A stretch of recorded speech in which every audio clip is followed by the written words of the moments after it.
How's it going? It's been a little while since I've given a video update, and today I wanted to talk about a question I've been getting quite often, which is how quarantine and being quarantined might affect the Weatherman and the filming of it. I can rest assured say that 100% without a doubt, quarantine will not affect the filming of the Weatherman at all.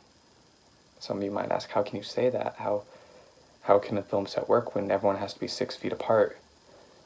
Well, I've come up with a few procedures that I think will not only help save my film, but the film industry in general.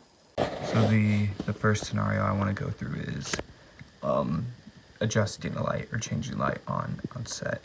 Usually you'd have someone go up and do it. However, that isn't always possible since there might be actors or other crew members around said light. And so the procedure I came up with was you have the gaffer, clearly saying, hey, we need to, close those barn doors on this RE right here. And as you can see, he is in a secure location, as illustrated by the box he's in. It's air conditioned.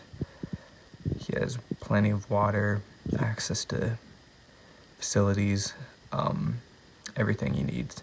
And in said location, he has a little joystick, similar to what you would find at a crane game, if you will. And this joystick, like I said, similar to a crane game, controls a grip who is attached to a railing system on a grid above the entire set.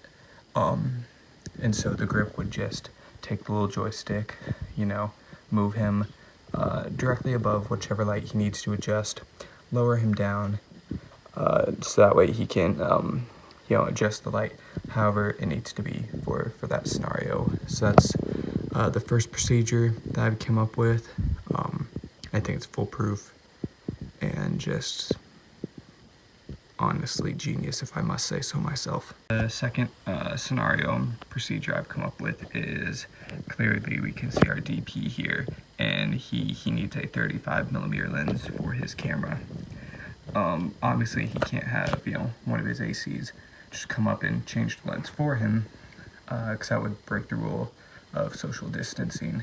So we have our AC over here near the lens case, and they would take the lens, take 35 in this case, and attach a lens parachute to it, which they would then chuck the lens parachute over, and once it reaches its apex, the parachute would deploy and safely float its way down to our DP who needs it. The DP would then take the old lens that was on there and just kind of chuck it at our AC over here in hopes that they would catch it. So this is the second kind of scenario and procedure I've come up with. Again, I think it's foolproof.